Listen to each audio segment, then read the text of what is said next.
7 urban explorers entered abandoned asylums across the country, each expecting to document decay and capture evidence of the paranormal. What they discovered instead were facilities that had never truly closed, places where the boundary between life and death had been shattered by decades of medical torture, experimental treatments, and human suffering so intense it left permanent scars on reality itself.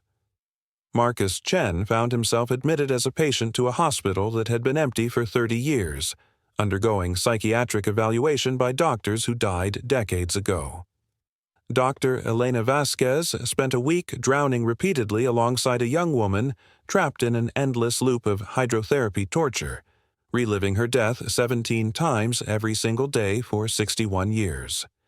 Jake Thompson discovered that some asylums exist in multiple dimensions simultaneously, where phantom medical staff continue treating patients who refuse to acknowledge their own deaths. Sarah Kim became lost in underground tunnels that stretched impossibly beyond the building's footprint, following a trail of human remains that led to crematoriums that never appeared on any official blueprints. Alex Rivera watched from an observation deck as translucent medical staff performed operations on patients made of shadow and memory, until those phantom doctors noticed him watching and decided he needed to join their eternal rounds. Patel nearly drowned in a hydrotherapy pool that filled itself with the collected tears and final breaths of hundreds of patients who died screaming for help that never came. And Connor O'Brien learned that some buildings become prisons for anyone who shows disrespect for the suffering that occurred within their walls, trapping explorers in a space that exists between worlds until they understand the true horror of what happened to the patients who were tortured, experimented on, and murdered in the name of medical treatment. These aren't ghost stories or urban legends. These are documented encounters with facilities where the worst aspects of psychiatric medicine created wounds in reality so deep that death itself couldn't heal them. Tonight, you'll learn why certain asylums remain off-limits to the public, why some buildings are more dangerous abandoned than they ever were operational, and why the screams that once echoed through these corridors continue to call out for justice, recognition, and revenge against anyone foolish enough to enter their domain, thinking they're just exploring empty buildings. What you're about to hear will change how you view every abandoned place you've ever seen, because some locations don't just house memories of the dead, they house the dead themselves, still patients, still suffering, still receiving treatment from medical staff who believe their work is far from finished. Story 1. The Patient Who Never Left. Marcus Chen's Descent into Greymont's Eternal Ward. Marcus Chen had explored over 200 abandoned buildings across 5 states, documenting their decay with methodical precision that had earned him recognition in urban exploration communities nationwide. His YouTube channel showcased everything from empty factories to defunct shopping malls, but psychiatric facilities held a particular fascination for him. Something about the layers of human suffering embedded in their walls drew him back repeatedly. Greymont State Hospital in Massachusetts represented the culmination of his obsession, a massive Victorian complex that had housed over 3,000 patients before closing in 1992 amid federal investigations into patient abuse and unexplained deaths. Marcus arrived on a Friday afternoon in October, planning his usual weekend documentation routine, completely unaware that he was about to become Greymont's newest long-term resident. The first sign that Greymont operated by different rules came in the administrative wing, where Marcus discovered patient intake forms dated from the previous week, written in perfectly preserved ink on yellowed paper that should have been blank for decades. The forms documented admissions for patients whose names Marcus recognized from historical records, people who had died in the asylum 50 years earlier, now apparently being readmitted for conditions that sounded like modern psychological diagnoses written in 1950s medical terminology. Patricia Williams, listed as deceased in 1961, had apparently been readmitted for persistent melancholia, complicated by temporal displacement anxiety. Harold Jenkins, who died during electroshock therapy in 1958, was now receiving treatment for chronic existence denial syndrome. The handwriting was identical across all forms, suggesting a single administrator had been processing these impossible admissions. And when Marcus photographed the documents, his camera captured images of a fully staffed intake office complete with nurses, clerks, and patients waiting in line, all translucent but clearly visible in the photographs despite the room appearing completely empty to his naked eye. That first night, as Marcus set up his time-lapse equipment in the main lobby, his thermal imaging camera began detecting human-shaped heat signatures moving through the corridors in organized patterns that matched the hospital's original staffing schedules from the 1950s. The Phantom staff conducted evening medication rounds with clockwork precision, calling out patient names and room numbers in voices that carried the authoritative tone of career psychiatric nurses who had devoted their lives to patient care. Marcus followed the thermal signatures to the patient ward, where his night vision equipment showed empty corridors lined with stripped rooms, but his thermal camera revealed dozens of figures moving between rooms, some walking independently, others being wheeled on gurneys, all maintaining the slow, sedated pace of heavily medicated psychiatric patients. The most disturbing discovery came when Marcus heard his own name called during the evening medication announcements, spoken with the same clinical familiarity used for long-term patients. Marcus Chen, room 214, evening observation required. He had never been a patient at Graymont, had never even heard of the facility until 3 days earlier, yet somehow his name appeared on intake forms dated that very morning, complete with a detailed medical history that described his urban exploration hobby as chronic institutional avoidance syndrome, and his bachelor lifestyle as acute social isolation disorder. Saturday brought escalation as Marcus discovered he wasn't alone in his extended stay at Graymont. The basement archives contained journals left by other urban explorers who had entered the facility over the past decade and found themselves unable to leave. Each journal documented the same progression: initial curiosity about paranormal activity, growing interaction with Phantom medical staff, discovery of their own patient files, and eventual integration into the hospital's continuing operations as permanent residents receiving ongoing psychiatric treatment. Rebecca Martinez, a photographer from New York, had been undergoing therapy at Graymont for 6 months according to her journal, which detailed daily sessions with Dr. Elizabeth Morrison, the chief psychiatrist who had died in 1987, but apparently continued seeing patients from beyond the grave. Rebecca's entries described group therapy sessions with other trapped explorers, individual counseling focused on their psychological motivations for seeking out abandoned places, and gradual acceptance that they genuinely needed the treatment Graymont's Phantom staff was providing. The most recent entry, dated just a week earlier, revealed that Rebecca had achieved a breakthrough in understanding her compulsive photography as a way of avoiding real human connections, and she now served as a peer counselor helping newly admitted Explorer patients adjust to life in a psychiatric facility that existed partially outside normal reality. Sunday night brought Marcus face-to-face with the full scope of Graymont's continuing operations when invisible hands guided him to room 214, now furnished with a hospital bed, medical monitoring equipment, and personal belongings that seemed drawn from his own memories and fears. A patient chart hung at the foot of the bed, documenting his admission for chronic exploration syndrome with underlying abandonment pathology, complete with treatment plans designed to address his compulsive need to document decay as a substitute for forming meaningful relationships with living people. Dr. Elizabeth Morrison, visible now as a translucent figure in a white coat, conducted a thorough psychiatric evaluation that revealed intimate details about Marcus's childhood, trauma, his pattern of using exploration to avoid emotional intimacy, and his deep-seated fear that anyone he cared about would eventually leave him, just as his parents had through their emotional neglect and eventual divorce. The Phantom medical staff weren't malevolent entities seeking to harm him.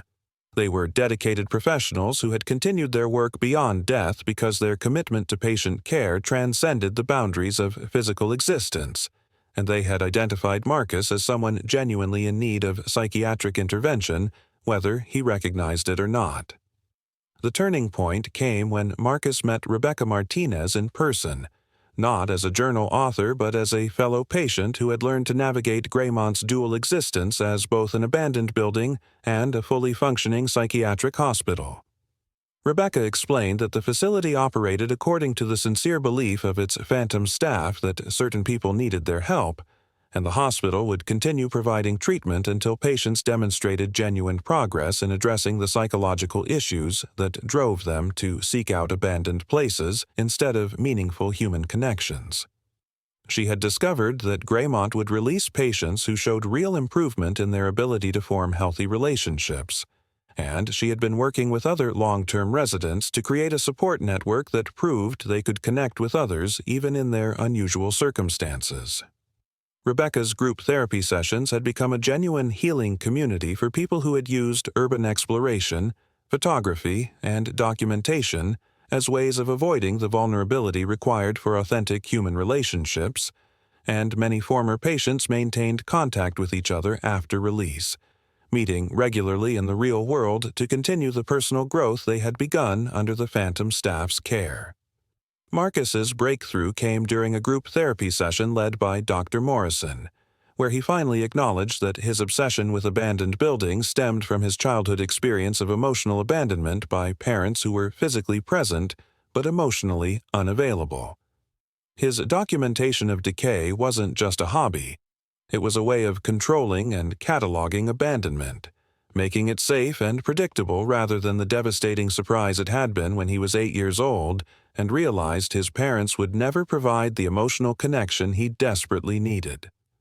The Phantom staff had correctly identified that Marcus's exploration compulsion was a symptom of unresolved trauma, and their treatment approach focused on helping him develop the capacity for emotional risk-taking that real relationships required. When Marcus opened up to Rebecca and the other patients about his deepest fears and committed to maintaining contact with them after leaving the hospital, Dr. Morrison appeared to him one final time, solid and real, to conduct his discharge, evaluation, and sign release papers with ink that remained permanently visible on real paper. Marcus found himself in his car Monday evening with no memory of leaving Greymont, but his equipment contained 72 hours of documentation that authorities immediately confiscated, claiming the footage posed national security risks due to its implications about the nature of consciousness and death.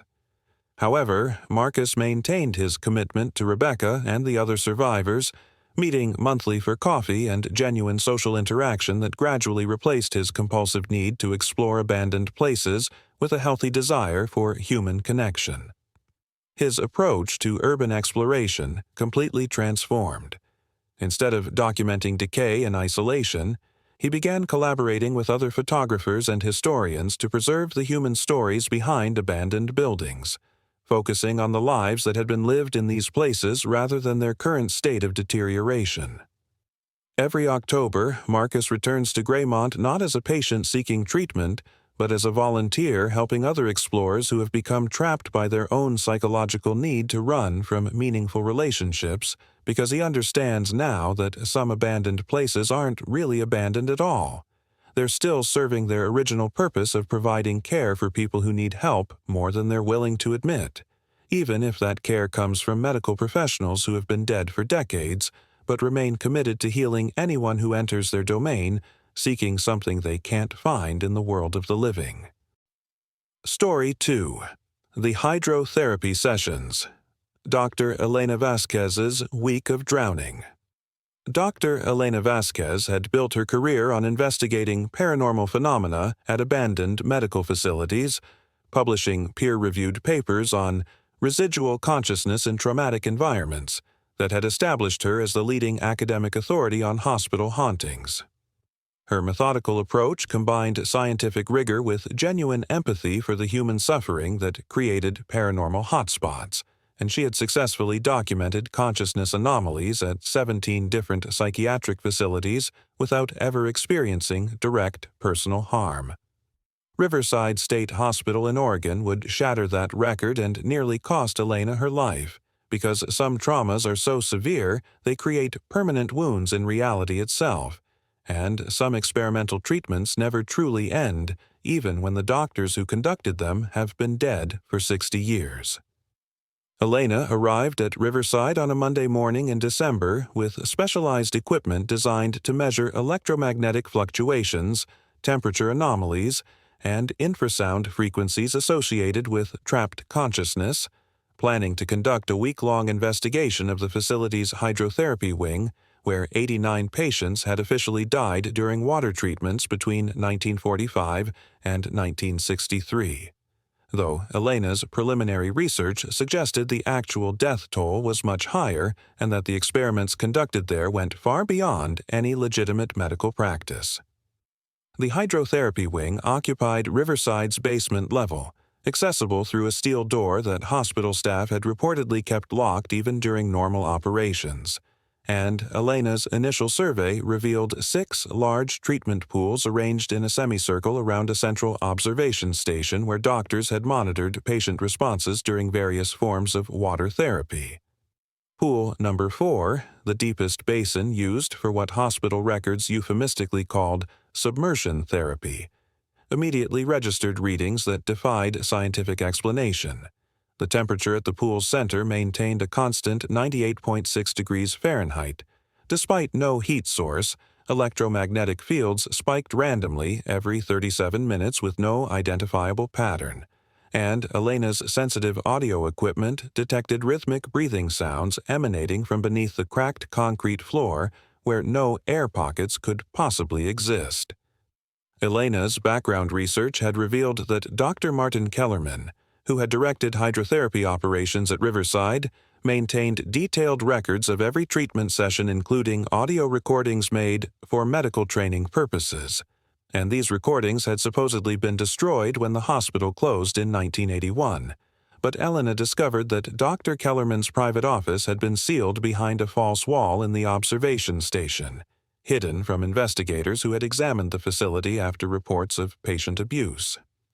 Inside Dr. Kellerman's preserved office, Elena found not only the complete audio archive of hydrotherapy sessions, but also film footage documenting treatments that bore no resemblance to legitimate medical therapy. Patients subjected to ice water immersion for up to 8 hours, heated pools that reached temperatures capable of causing third-degree burns, and what Dr. Kellerman called transcendence therapy, involving repeated drowning and resuscitation cycles designed to induce what he believed were beneficial psychological changes through controlled near-death experiences.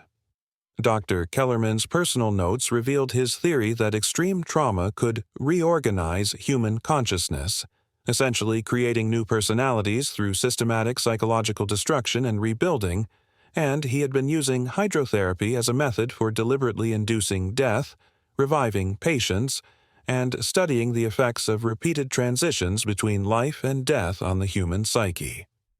The most disturbing discovery was film footage labeled Final Session, Subject 4-17, dated December 15, 1962, which documented the death of 19-year-old Sarah Hendricks during what Dr. Kellerman described as his most ambitious transcendence therapy experiment, involving 17 consecutive drowning and revival cycles over the course of 4 hours until the final submersion lasted too long, and Sarah died at exactly 6:23 p.m., while Dr. Kellerman calmly recorded her brain activity and vital signs throughout the entire process.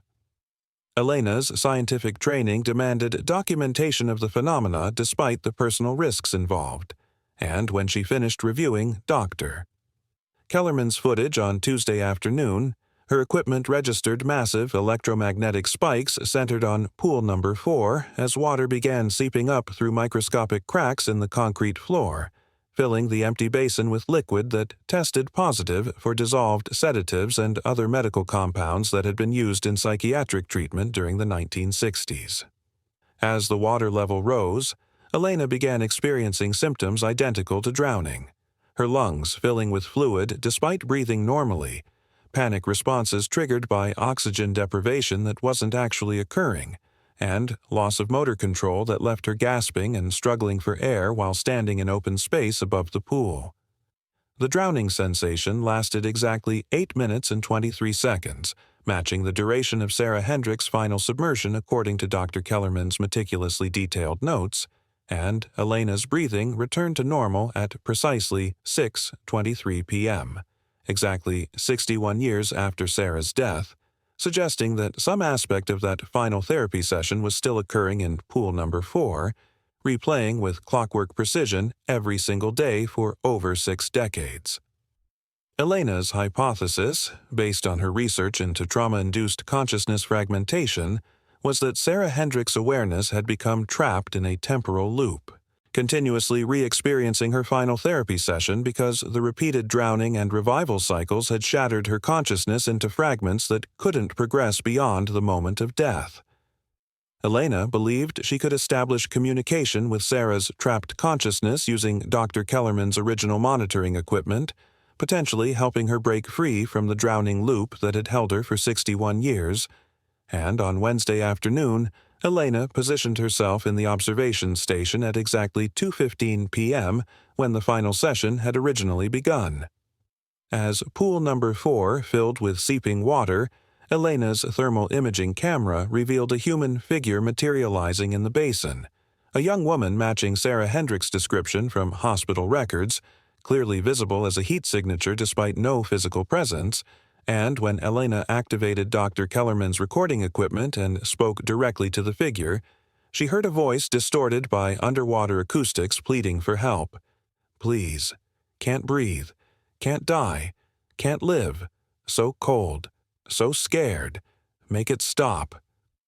Elena realized that Sarah's consciousness was experiencing every moment of her 17 drowning cycles simultaneously, trapped in overlapping timelines where she was drowning and being revived in endless succession, unable to complete the dying process or return to normal awareness because Dr. Kellerman's experiment had created a paradox where death and life existed in the same moment indefinitely.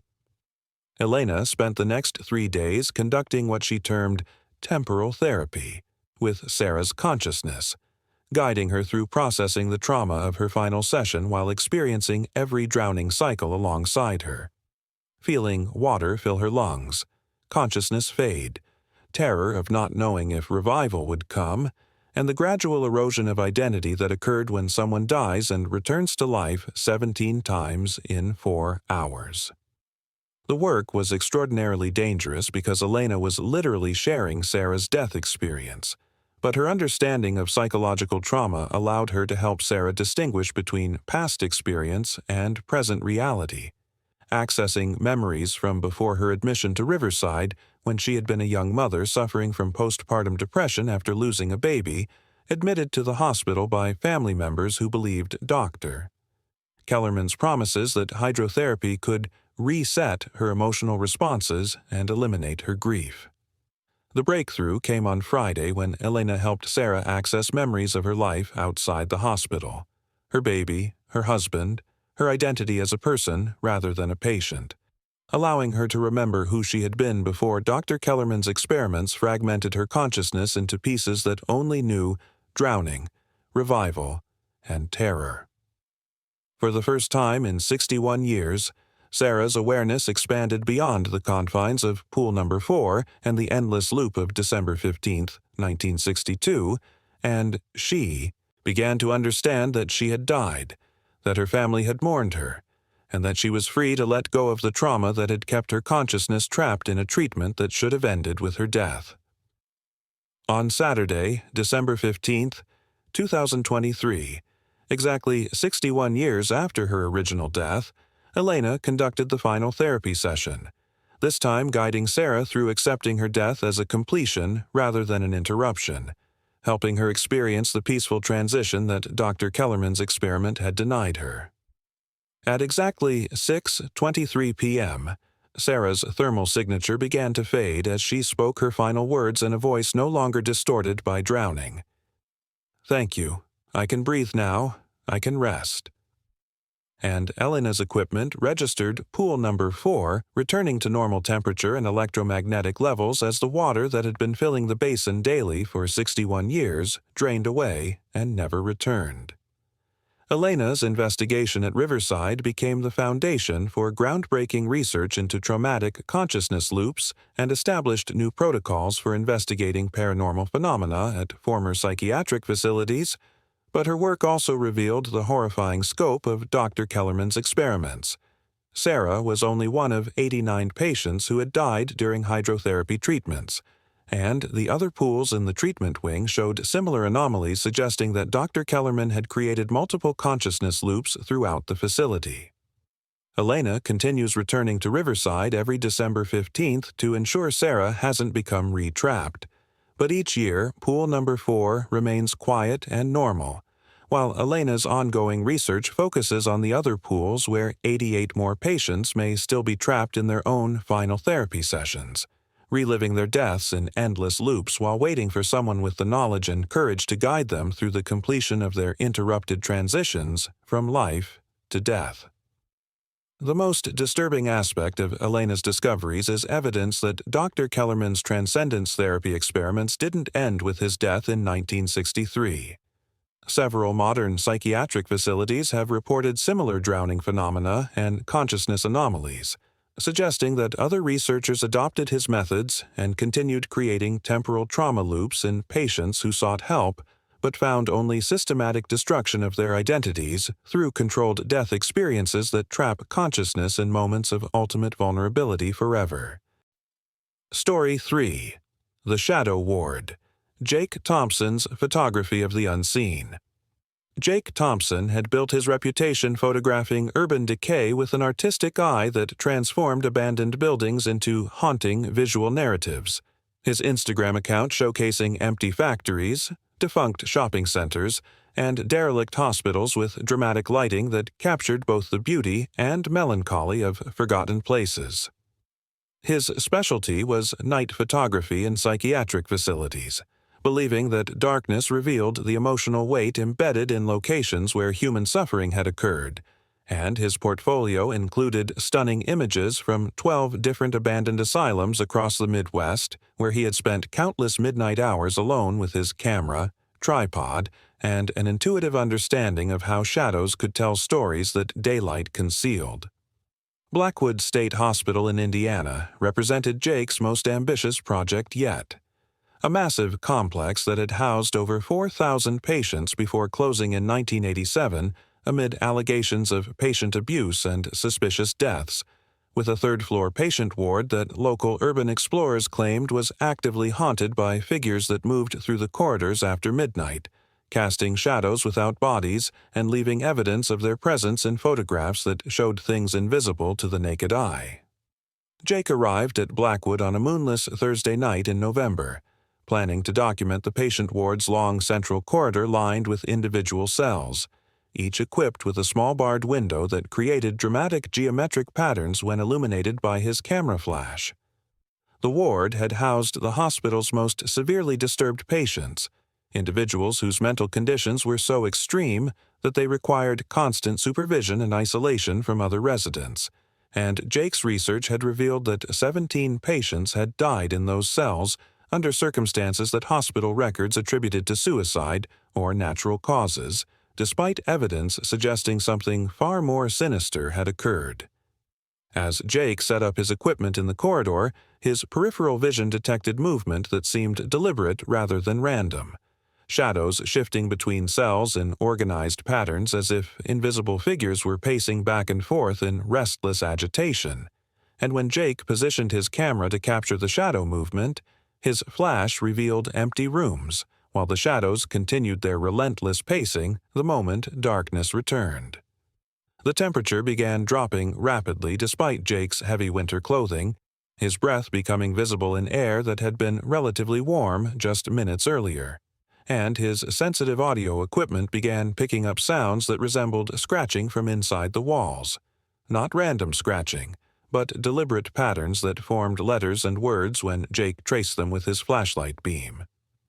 "Get out!" appeared carved into the plaster as Jake watched, the words forming letter by letter with invisible hands, followed by "Leave now" and "Danger here," spelled out in scratches that cut through decades-old paint to reveal fresh wood underneath.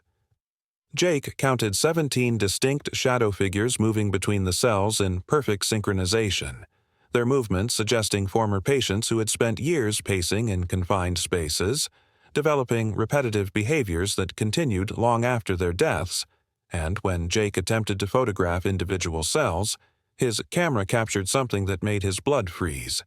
17 distinct human figures standing in the rooms, translucent but clearly visible in the photographs despite being completely invisible to his naked eye when he looked directly at the cells. Jake realized he was documenting something unprecedented. Not just paranormal activity, but what appeared to be an entire ward of deceased patients who had never left their cells, continuing the behaviors they had developed during life while remaining invisible to normal perception, but clearly detectable through photographic equipment. His camera revealed that each figure wore hospital gowns from different eras spanning the 1940s through the 1980s, suggesting that patients who had died in these cells across multiple decades were all present simultaneously, trapped in a collective afterlife where they remained confined to the spaces where they had suffered the most extreme isolation and psychological deterioration. The scratching sounds intensified as Jake continued photographing, spelling out names that he later discovered matched patients who had died in these specific cells. Margaret Sullivan, who had scratched her own name into the wall of Cell 7 before hanging herself in 1952. David Martinez, who had carved mathematical equations into every surface of Cell 12 before dying of apparent starvation in 1967. Patricia Wong, who had written poetry on the walls of Cell 15 with her own blood before succumbing to what records claimed was natural heart failure in 1978. Jake's equipment began malfunctioning in ways that suggested intelligent interference rather than random technical problems. His camera battery drained completely despite being fully charged, backup batteries were mysteriously dead when he tried to replace them, and his flashlight began flickering in patterns that matched Morse code spelling out individual patient names and cell numbers. The shadow figures became increasingly agitated as Jake documented their presence, their pacing becoming frantic rather than methodical, and Jake realized they were trying to communicate their individual stories through the only means available to them, manipulating his equipment to create messages and appearing in his photographs to prove their continued existence in a ward that officials claimed had been empty for 36 years. As Jake prepared to leave, every cell door along the corridor slammed shut simultaneously with tremendous force that shook the entire building, followed by sounds of 17 different voices calling his name from inside the locked cells, each voice carrying the distinctive speech patterns and emotional tone of severely mentally ill patients who had been abandoned in isolation until their deaths. Jake's photographs, when developed, revealed not only the 17 patient figures but also their individual stories written in scratches, blood, and carved words that covered every surface of their cells. Decades of desperate attempts to communicate with the outside world, to record their experiences, to prove they had existed as human beings rather than just medical case numbers and hospital files. The images showed Margaret Sullivan's poetry covering the walls of Cell 7, complex mathematical proofs that David Martinez had worked on for 15 years in Cell 12, and Patricia Wong's detailed diary entries carved into the walls of Cell 15, documenting the daily routine of a highly intelligent woman slowly losing her sanity in solitary confinement. Jake realized he had captured evidence of intellectual and creative work that contradicted official hospital records claiming these patients were too mentally impaired to produce coherent thoughts or meaningful communication, suggesting that their isolation had been based on deliberate misdiagnosis rather than legitimate medical necessity. The most disturbing discovery came when Jake reviewed his final photographs and found that the 17 patient figures had arranged themselves to spell out a message using their bodies as letters. "Tell our story," stretched across the entire corridor with each figure positioned precisely to form readable text that conveyed their collective desire for recognition and justice. Jake spent months researching the individual cases of the 17 patients whose figures appeared in his photographs, discovering that each had been committed to Blackwood for reasons that seemed questionable by modern standards. Margaret Sullivan for writing inappropriate poetry after her husband's death, David Martinez for displaying obsessive mathematical behaviors that were actually signs of mathematical genius, Patricia Wong for excessive reading and writing that threatened traditional gender roles in the 1970s psychiatric treatment. Their deaths had all been attributed to suicide or natural causes, but Jake's investigation revealed patterns suggesting systematic neglect and possible euthanasia of patients whose intelligence or creativity made them inconvenient for an institution focused on warehousing rather than treating mental illness. Jake's photography project evolved into a documentation effort aimed at preserving the stories and identities of patients who had been erased from official history, working with family members who had been told their relatives died of natural causes to uncover evidence of abuse, neglect, and systematic dehumanization that had occurred at Blackwood throughout its operational period. His photographs provided visual proof that consciousness can persist in locations where extreme trauma occurred, but more importantly, they revealed that the 17 patients weren't haunting the ward out of malevolence. They were continuing to create, to communicate, and to assert their humanity in the only way available to them, using an urban photographer's equipment to finally tell the stories that hospital staff had tried to suppress during their lifetimes. Jake returns to Blackwood every month to document new messages and artistic creations that the 17 patients continue producing, their invisible hands scratching new poetry, mathematical discoveries, and written testimonies into the walls of cells where they remain confined even in death, determined to prove that their minds were never as broken as their medical records claimed, and that their creative spirits survived the systematic attempt to reduce them to nothing more than psychiatric case studies in institutional files that have now become their eternal prison. Story 4. The Underground Network. Sarah Kim's Journey Through the Lost Tunnels. Sarah Kim had dedicated 3 years of graduate research to documenting the hidden histories of psychiatric institutions, focusing specifically on architectural features that didn't appear in official blueprints but served purposes that administrators preferred to keep secret from regulatory oversight and public scrutiny. Her master's thesis on concealed infrastructure in mental health facilities had uncovered evidence of hidden rooms, sealed corridors, and underground passages at 17 different asylums across the Northeast, suggesting a systematic pattern of concealment that went far beyond simple architectural modifications over time. Millfield State Hospital in Vermont presented Sarah with her most significant discovery yet. Historical documents referenced an extensive network of underground tunnels connecting the main building to auxiliary facilities that weren't listed on any official blueprints, including a crematorium that had processed an unusually high number of bodies considering the hospital's official death records, and Sarah's preliminary investigation suggested these tunnels had been used for purposes that hospital administrators had deliberately hidden from state inspectors and federal investigators throughout Millfield's operational period from 1923 to 1981. Sarah's research had revealed disturbing discrepancies between Millfield's official patient population records and the number of bodies processed through the facility's crematorium, with mortuary logs indicating that over 400 patients had been cremated between 1934 and 1967, despite death certificates existing for only 43 individuals during that same period, suggesting that hundreds of patients had died at Millfield without their deaths being properly documented or reported to authorities. The tunnel entrance Sarah discovered in the hospital's basement had been walled up with concrete blocks that showed signs of recent disturbance, as if someone had broken through the barrier from the inside, and when Sarah entered the tunnel system armed with historical documents, surveying equipment, and a powerful flashlight, she found herself in a network of passages that defied the physical constraints of the building above, stretching far beyond what the hospital's footprint should have allowed and connecting to chambers that served purposes she was unprepared to discover. The tunnels were narrower than Sarah had expected, forcing her to crouch as she moved deeper underground, and along the walls she found scratched markings that told a story of systematic patient disposal rather than legitimate medical care,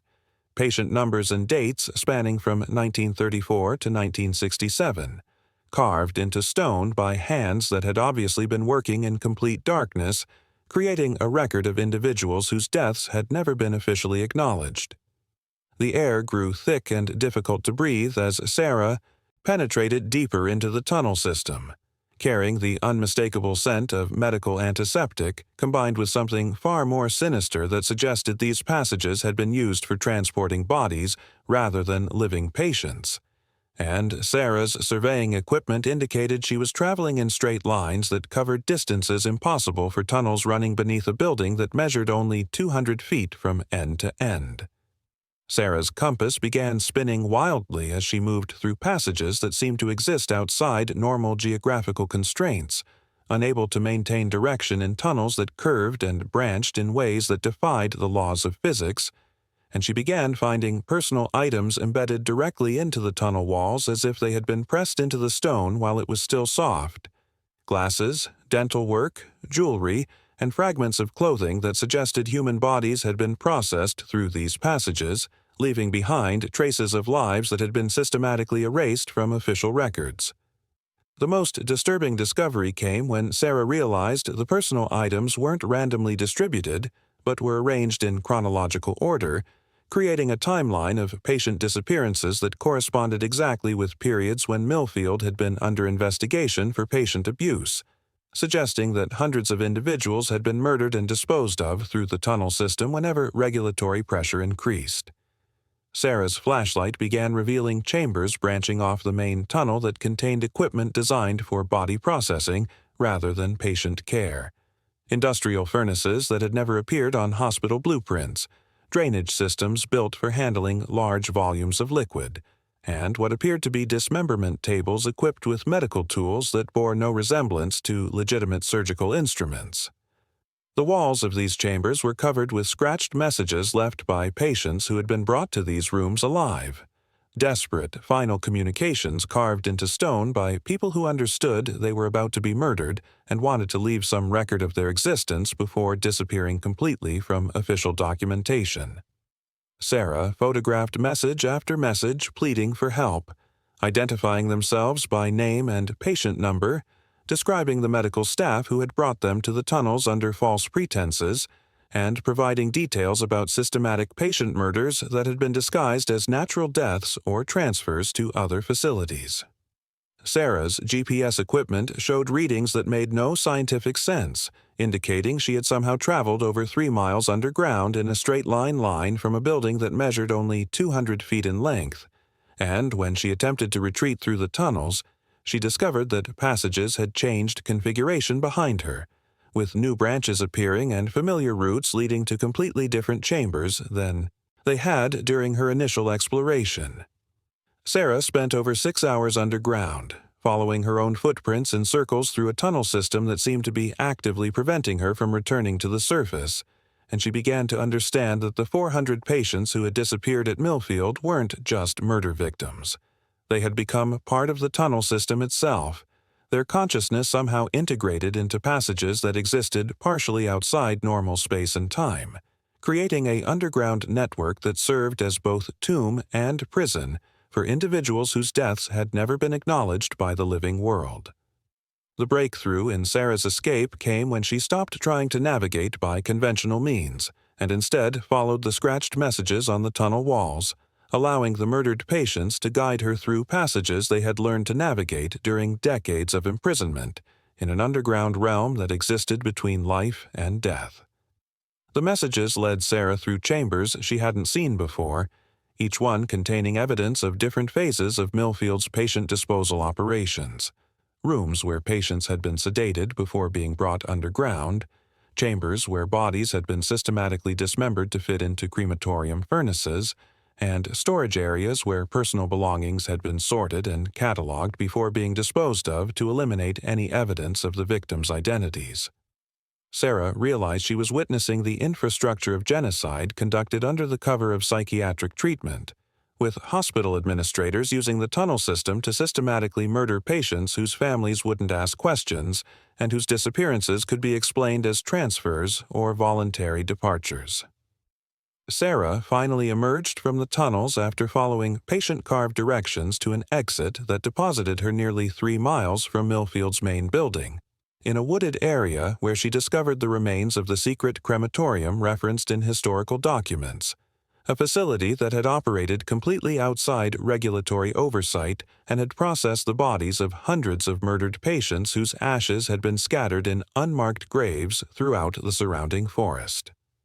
Sarah's research became the foundation for a federal investigation that uncovered evidence of systematic patient murders at psychiatric institutions throughout New England, with the Millfield Tunnel Network serving as a template for similar disposal operations at other facilities where patient populations included individuals whose families had abandoned them to institutional care. The most horrifying aspect of Sarah's discoveries was the realization that the tunnel system continues to exist and expand, with new passages appearing as more evidence of psychiatric genocide comes to light, creating an ever-growing underground memorial to victims whose murders had been hidden for decades but whose consciousness refuses to remain buried in unmarked graves, instead carving their stories into stone tunnels that serve as both testimony and tomb for the systematic destruction of vulnerable people whose only crime was needing mental health care in institutions that viewed them as disposable rather than deserving of treatment and basic human dignity. Story 5. The Observation Deck. Alex Rivera's Surveillance of the Dead. Alex Rivera had built his security consulting business on his ability to identify vulnerabilities and potential threats in abandoned buildings, conducting comprehensive risk assessments for urban development companies planning to renovate former institutional facilities into residential or commercial properties. His background in military surveillance and expertise in security systems made him the go-to consultant for projects involving psychiatric hospitals, prisons, and other facilities where previous human activities might have created lingering safety concerns or structural instabilities that conventional inspections might miss. Northgate Mental Hospital in Ohio represented Alex's most challenging assignment yet. A sprawling complex that had operated from 1918 to 1985, before closing amid federal investigations into experimental psychological treatments, with a 4-story administrative tower containing an observation deck that had allowed medical staff to monitor patient activities throughout the facility's multiple treatment wings, and Alex's preliminary survey indicated that the observation deck offered the perfect vantage point for conducting a comprehensive security assessment of the entire complex. The administrative tower had been designed with surveillance as its primary purpose, featuring panoramic windows that provided clear sight lines into treatment rooms, patient wards, recreational areas, and therapy spaces throughout the hospital's main buildings, and Alex's security analysis focused on documenting how the observation deck's strategic positioning had been used during the facility's operational period to maintain constant supervision of patient populations that included individuals committed for political dissent, social nonconformity, and other behaviors that were classified as mental illness during periods when psychiatric institutions served as repositories for people society preferred to keep hidden from public view. Alex's equipment included advanced surveillance cameras, motion detection sensors, and thermal imaging devices that would allow him to create a comprehensive security profile of the observation deck's current condition and identify any structural or environmental hazards that might affect future development plans. As Alex positioned his surveillance equipment on the observation deck, he began detecting activity in the treatment areas below that shouldn't have been possible in a facility that had been abandoned for 38 years. His thermal imaging cameras registered human-shaped heat signatures moving through rooms in organized patterns that resembled normal hospital operations, with figures that appeared to be medical staff conducting rounds, patients moving between treatment areas, and what looked like ongoing medical procedures being performed in examination rooms that should have been empty and decaying. Alex spent 20 minutes documenting the thermal activity before realizing that the figures below were translucent rather than solid, visible through his surveillance equipment but obviously not composed of normal physical matter. And when he switched to visual spectrum cameras, He could see the phantom medical operations continuing with the same professional precision that would have characterized legitimate hospital activities during Northgate's operational period. The most disturbing aspect of Alex's surveillance was the realization that one of the phantom doctors in the treatment area below had noticed his observation and was looking directly up at the surveillance deck, making deliberate eye contact through equipment that should have been undetectable to anyone in the rooms below, and the phantom figure began pointing at Alex while gesturing for him to come downstairs and join what appeared to be an ongoing medical consultation. Other phantom staff members in the treatment areas began looking up at the observation deck, all pointing and beckoning toward Alex as if his presence had triggered some kind of recognition protocol that identified him as a potential patient rather than an outside observer conducting security assessment. And Alex realized that his surveillance equipment had somehow made him visible to entities that existed in a parallel version of Northgate, where normal hospital operations had never ceased. Alex's equipment began malfunctioning in ways that suggested deliberate interference rather than random technical failure. His camera batteries drained completely despite being fully charged just minutes earlier, backup power sources were mysteriously dead when he attempted to replace them, and his motion sensors began detecting movement directly behind him on the observation deck, despite Alex being alone in a room he had thoroughly searched before setting up his surveillance station. The phantom medical staff in the treatment areas below began leaving their patient consultations and heading toward the administrative tower, and Alex could hear multiple sets of footsteps climbing the stairs toward the observation deck, approaching with the measured pace of medical professionals who were confident in their authority and accustomed to patient compliance with their instructions and directives. Alex attempted to escape through the observation deck's main entrance, but found the door had somehow locked from the outside, despite being equipped with push-bar hardware designed to prevent entrapment. And when he tried the emergency exit, he discovered that the fire escape had been removed from the exterior wall, leaving a window that opened onto a 4-story drop with no safe means of descent.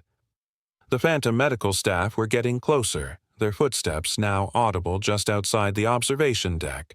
and Alex realized that his surveillance of their activities had somehow triggered their recognition of him as a potential patient who required evaluation and possible admission to their continuing medical operations, transforming him from observer to observed in a facility where the boundary between life and death had been systematically eliminated through decades of experimental treatments that had created a parallel reality where patient care continued indefinitely. The phantom staff entered the observation deck at exactly the moment Alex managed to force open a window and climb onto the exterior windowsill, and he found himself looking back into a room filled with translucent figures in medical coats who were all staring at him with expressions of professional concern and disappointment, as if he were a patient who had attempted to leave against medical advice and needed to be returned to proper care. Alex's security training enabled him to rappel down the exterior wall using emergency rope from his equipment kit, but as he descended, he could see dozens of phantom figures crowded against the observation deck windows, all pointing down at him and maintaining visual contact as he reached the ground level. And when Alex looked up from the base of the administrative tower, the entire phantom medical operation had vanished, leaving only empty windows in a building that showed no signs of recent occupancy. Alex's security assessment revealed that the observation deck had been used for purposes far beyond normal patient supervision. His research into Northgate's operational records uncovered evidence that medical staff had used the deck to conduct behavioral experiments on patients who were unaware they were being observed, studying their responses to various stimuli and interventions while recording data that was used to develop psychological manipulation techniques later adopted by other institutional facilities throughout the region. The phantom staff had apparently continued their observational studies even after death, maintaining their surveillance operations in a parallel reality where patient evaluation and treatment protocols remained in effect despite the facility's official closure, and Alex's presence on the observation deck had triggered their recognition of him as a potential research subject whose behavioral patterns warranted professional attention and possible intervention. Alex's most disturbing discovery was that the observation deck existed simultaneously in multiple time periods, allowing phantom medical staff to monitor patient activities from throughout Northgate's entire operational history, while also observing contemporary visitors who entered the facility, creating a surveillance system that transcended normal temporal boundaries and enabled ongoing data collection about human behavior in institutional environments.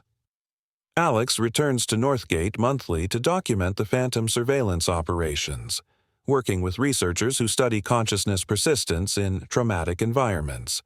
But he now understands that his original mission to assess security vulnerabilities had been fundamentally flawed. The greatest security threat at abandoned psychiatric facilities isn't structural instability or environmental hazards, but the possibility that former medical staff continue monitoring and evaluating visitors according to criteria that classify normal human behavior as symptomatic of mental illness requiring institutional intervention, turning every exploration of abandoned asylums into a potential psychiatric evaluation conducted by medical professionals whose commitment to patient care survived their own deaths and who remain convinced that their work is both necessary and beneficial for anyone who enters their domain, seeking to understand what happened in places where the boundaries between observation and imprisonment, treatment and torture, medical care and systematic abuse became so blurred that even death couldn't end the cycle of evaluation, diagnosis, and involuntary treatment that defined psychiatric medicine during its darkest periods. Story 6. The Water Treatment Wing. Maya Patel's documentary of drowned souls. Maya Patel had established herself as one of the most respected documentary filmmakers specializing in abandoned medical facilities, with her previous work exposing institutional abuse and patient neglect that had been covered up by hospital administrators for decades, earning her recognition from investigative journalism organizations and advocacy groups fighting for mental health reform. Her documentary series, Forgotten Voices, had uncovered evidence of systemic mistreatment at 9 different psychiatric institutions, giving voice to patients whose stories had been buried in administrative files and sealed records that hospital corporations preferred to keep hidden from public scrutiny. Clearwater State Hospital in Washington presented Maya with what she believed would be the most important investigation of her career, a facility that had specialized in hydrotherapy treatments from 1931 to 1979, where water-based therapies had been used not for legitimate medical purposes, but as methods of punishment, torture, and systematic elimination of patients whose conditions were deemed incurable or whose presence was inconvenient for institutional operations that prioritized profit over patient welfare. Maya's preliminary research had revealed that Clearwater's hydrotherapy wing contained the largest treatment pools of any psychiatric facility on the West Coast, with 6 massive basins designed to accommodate simultaneous treatment of multiple patients using water temperatures, pressure systems, and submersion techniques that went far beyond accepted medical practices, even by the standards of mid-20th century psychiatric care. The facility's official records indicated that 47 patients had died during hydrotherapy sessions between 1943 and 1968, all attributed to heart failure, seizures, or accidental drowning, despite witness accounts suggesting that many deaths had resulted from deliberate drowning conducted by medical staff who used water treatment as a method for disposing of patients whose continued existence was considered problematic by hospital administrators seeking to reduce operational costs and eliminate individuals whose mental conditions made them difficult to manage within standard institutional protocols. The hydrotherapy wing occupied an entire basement level beneath Clearwater's main building, accessible through steel doors that bore warning signs about water damage and structural instability. But when Maya entered the treatment area with her documentary equipment, she found 6 large pools that appeared to be in remarkably good condition despite decades of abandonment, with tile work that remained intact and drainage systems that showed no signs of the decay that characterized other areas of the facility. Maya's electromagnetic field detectors immediately registered unusual activity concentrated around the deepest pool, designated as Pool 6. In hospital records and identified in patient testimony as the location where the most severe water treatments had been conducted, including procedures that involved holding patients underwater for periods that exceeded any legitimate therapeutic purpose and clearly constituted systematic drowning disguised as medical intervention. As Maya began filming the hydrotherapy wing, water started seeping up through hairline cracks in the floor of Pool 6, despite the building having no active water supply and no identifiable source for the liquid that was rapidly filling the basin to knee-deep levels within minutes of her arrival. Maya's audio equipment detected sounds of splashing and struggling emanating from the rising water, as if someone was drowning in the pool, despite the surface remaining completely still and showing no signs of disturbance that would indicate physical movement beneath the liquid. And Maya's underwater cameras revealed multiple human figures visible below the surface, translucent but clearly recognizable as patients in hospital gowns who were struggling against invisible restraints while their mouths opened and closed in silent screams for help that would never come. Maya attempted to document the drowning figures with her cameras, but as she leaned over the edge of Pool 6, invisible hands grabbed her ankles and began pulling her toward the water with tremendous force that nearly caused her to fall into the basin, and she experienced the overwhelming sensation of drowning despite breathing normally. Water filling her lungs, panic responses triggered by oxygen deprivation that wasn't actually occurring, and the terrifying realization that she was sharing the death experiences of patients who had been systematically murdered in Pool 6 over the course of 25 years.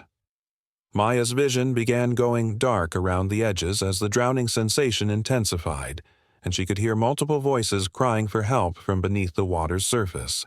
Voices that belonged to the 47 patients whose deaths had been attributed to accidents, but who had actually been victims of systematic execution, carried out by medical staff who used hydrotherapy as a method for eliminating patients whose continued existence was viewed as burdensome to institutional operations. The water level in Pool 6 continued rising despite having no visible source, flowing against gravity into adjacent areas of the hydrotherapy wing and pursuing Maya as she attempted to retreat from the treatment area, and Maya realized that the drowning sensation persisted for hours after leaving the building, suggesting that some aspect of the patient's death experiences had attached itself to her consciousness and was forcing her to experience the terror and helplessness that characterized their final moments. Maya's footage revealed dozens of faces visible beneath the water's surface in Pool 6, faces of patients whose identities she later matched with hospital records documenting their deaths during hydrotherapy sessions between 1943 and 1968, and each face showed the distinctive expression of someone who had died while pleading for mercy from medical staff who had systematically ignored their desperate attempts to communicate that the treatment was killing them. Maya's investigation revealed that Clearwater's hydrotherapy program had been designed from the beginning as a method for patient elimination rather than legitimate medical treatment, with Pool 6 specifically constructed with features that enabled systematic drowning, concealed restraint systems that held patients underwater, drainage controls that could rapidly fill or empty the basin, and observation windows that allowed medical staff to monitor the drowning process while maintaining detailed records of how long each patient survived various submersion protocols. The most disturbing discovery was that hydrotherapy sessions at Clearwater had been filmed for what administrators claimed were medical training purposes. But Maya's review of the archived footage revealed that the recordings documented systematic torture and murder conducted with clinical precision by medical professionals, who viewed patient elimination as a legitimate aspect of psychiatric care for individuals whose conditions were deemed incurable, or whose presence was considered disruptive to institutional order.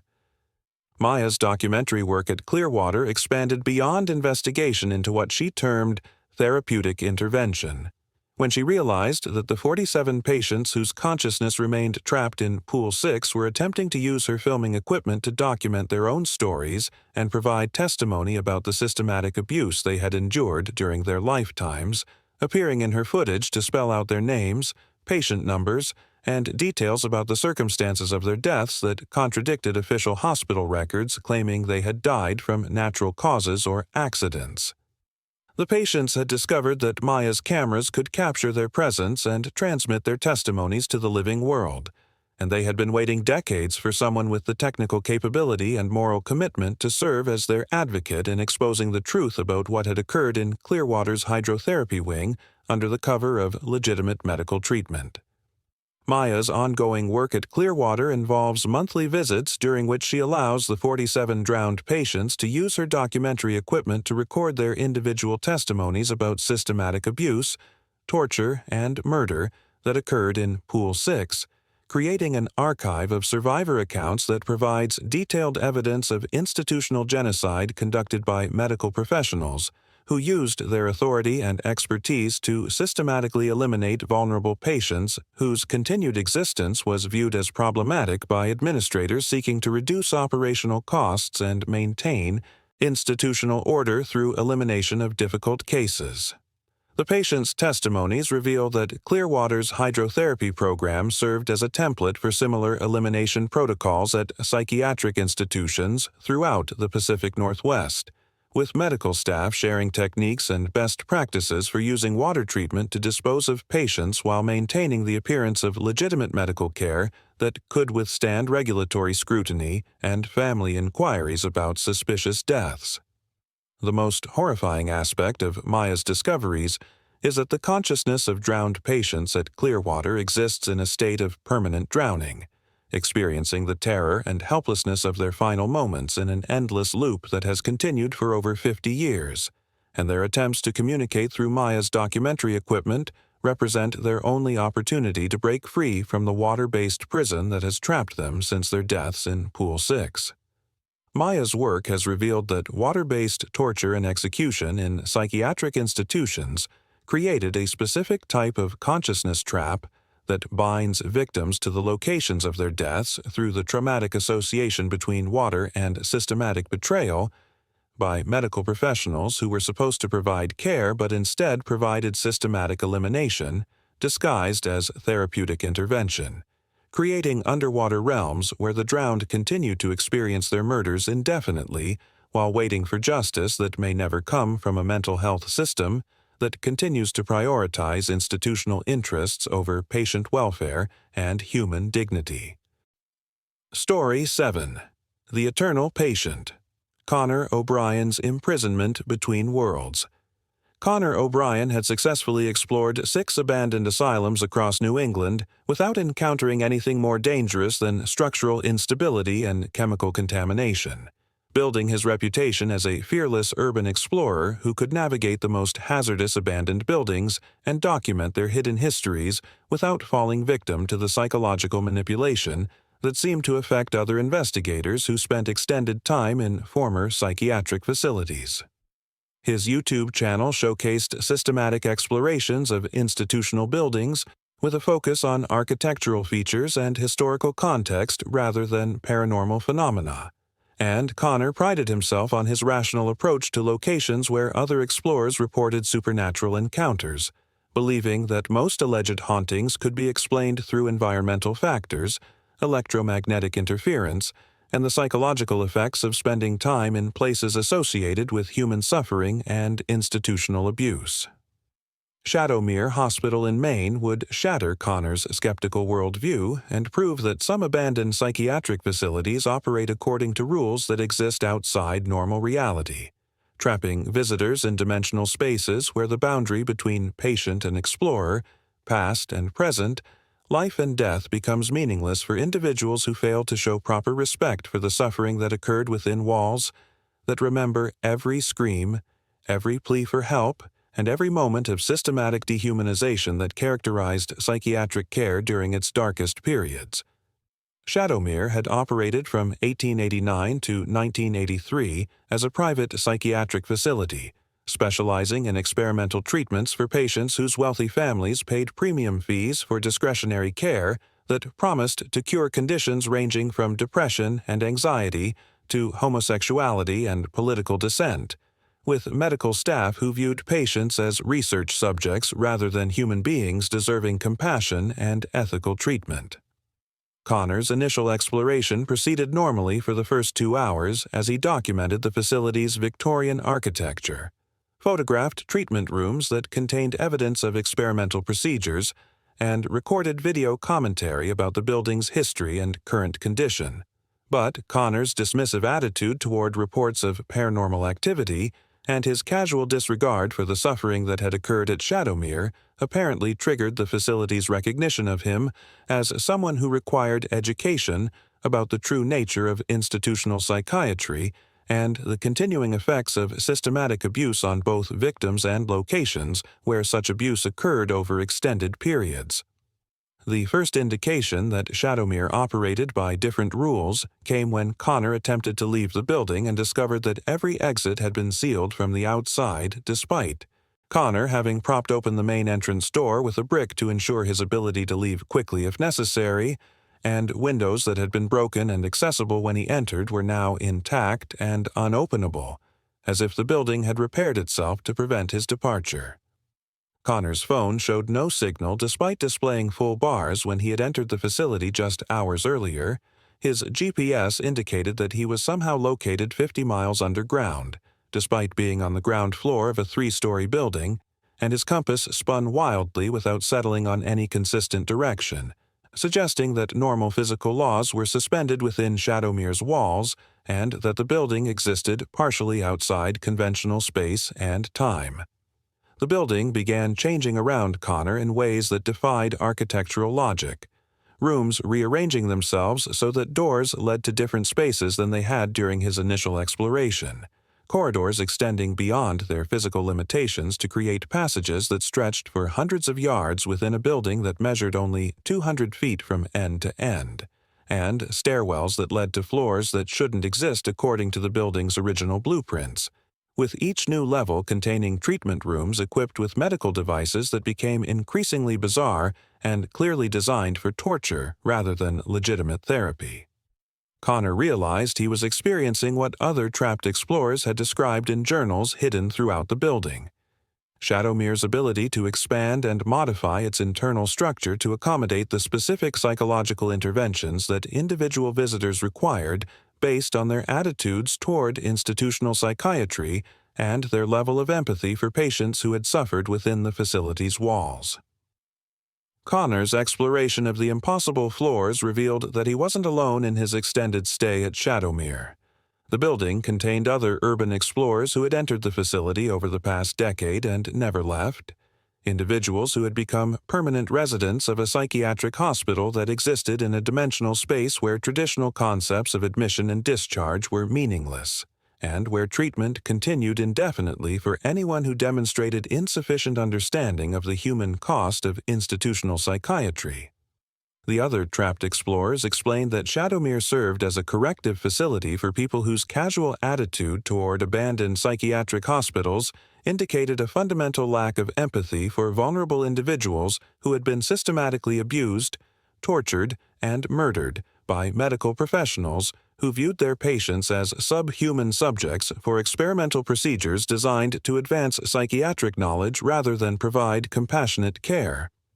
The trapped explorers described Shadowmere's treatment protocol as a systematic breakdown of psychological defenses designed to force visitors to experience the same helplessness, terror, and dehumanization that patients had endured during the facility's operational period, with the building serving as both therapist and treatment environment in a program that continued until individuals developed genuine empathy for psychiatric patients and authentic understanding of how institutional systems had enabled systematic abuse through professional authority that was never held accountable for its crimes against vulnerable populations.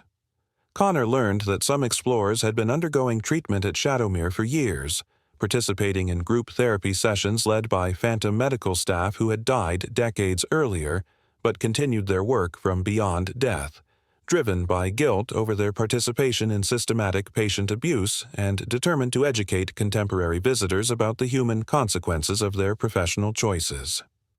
Connor's treatment at Shadowmere began with placement in a patient room that replicated the conditions experienced by individuals who had been involuntarily committed to psychiatric institutions during periods when mental health treatment involved systematic dehumanization, social isolation, and experimental procedures conducted without informed consent or ethical oversight. Connor experienced daily medical evaluations conducted by phantom staff who treated him with the same clinical detachment and casual cruelty that had characterized psychiatric care during Shadowmere's operational period, subjecting him to psychological assessments that were designed to break down his sense of identity and personal agency, while forcing him to understand how institutional psychiatry had systematically destroyed the personalities and human dignity of patients who had sought help but found only systematic abuse disguised as medical treatment. The breakthrough in Connor's treatment came when he finally understood that his casual attitude toward abandoned psychiatric hospitals reflected a fundamental disconnection from the human suffering that had occurred in these buildings, and his dismissive approach to paranormal reports indicated an inability to recognize that consciousness could persist in locations where extreme trauma had created permanent wounds in reality itself. Connor realized that the other trapped explorers weren't victims of supernatural imprisonment, but voluntary participants in a rehabilitation program that addressed the psychological disconnection that enabled individuals to visit sites of systematic abuse without experiencing appropriate emotional responses to evidence of human suffering. And his treatment at Shadowmere would continue until he developed genuine empathy for psychiatric patients and authentic commitment to honoring their memories through respectful documentation of their stories rather than casual exploration that treated their suffering as entertainment. Connor's graduation from Shadowmere's treatment program occurred when he demonstrated authentic emotional connection to the patients who had died at the facility and committed to using his exploration skills to expose institutional abuse rather than simply documenting architectural decay, transforming his YouTube channel from casual urban exploration into serious investigation of psychiatric hospital histories with focus on patient experiences rather than building conditions. Connor found himself outside Shadowmere at sunrise with no memory of leaving the building, but his understanding of abandoned psychiatric facilities had been permanently transformed through treatment that taught him to recognize the continuing presence of patient consciousness in locations where systematic abuse had occurred, and to approach such sites with the respect and reverence appropriate for places where vulnerable individuals had suffered and died under the care of medical professionals who had betrayed their fundamental duty to provide healing rather than harm. Connor now returns to Shadowmere monthly as a volunteer, helping other explorers who have become trapped by their own psychological disconnection from human suffering, serving as a peer counselor in treatment programs that address the empathy deficits that enable individuals to visit sites of systematic abuse without experiencing appropriate emotional responses to evidence of institutional crimes against vulnerable populations. Connor's experience at Shadowmere revealed that some abandoned psychiatric hospitals continue operating as therapeutic facilities for contemporary visitors whose attitudes toward mental health treatment and patient welfare indicate psychological issues that require intervention, with phantom medical staff who have dedicated their afterlives to educating explorers about the true history of institutional psychiatry and the continuing effects of systematic abuse on both victims and locations where such abuse occurred over extended periods. The most disturbing aspect of Connor's discoveries is that Shadowmere represents only one facility in a network of abandoned psychiatric hospitals that continue operating as corrective institutions for individuals, whose exploration activities demonstrate insufficient empathy for psychiatric patients and inadequate understanding of how institutional systems enabled systematic abuse through professional authority that was rarely questioned or held accountable for its crimes against vulnerable populations. These facilities serve as dimensional prisons for explorers whose casual attitudes toward patient suffering indicate psychological conditions that require therapeutic intervention, creating a parallel mental health system where the dead continue providing treatment for the living in an effort to prevent the repetition of historical atrocities that characterized psychiatric medicine during its darkest periods, ensuring that anyone who enters their domain will either develop appropriate respect for patient experiences or remain permanently confined in therapeutic programs designed to address the empathy deficits that enable systematic dehumanization of vulnerable individuals seeking mental health care in institutions that prioritize professional authority and operational efficiency over patient welfare and basic human dignity.